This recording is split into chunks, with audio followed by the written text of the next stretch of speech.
for that FatSans. So I think the first thing we're going to do is just kind of bring this down so we have like, so it's stacked. I think that's going to look pretty cool.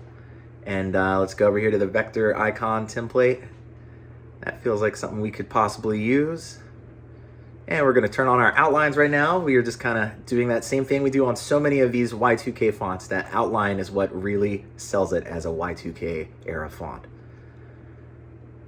All right, we're aligning all of our layers.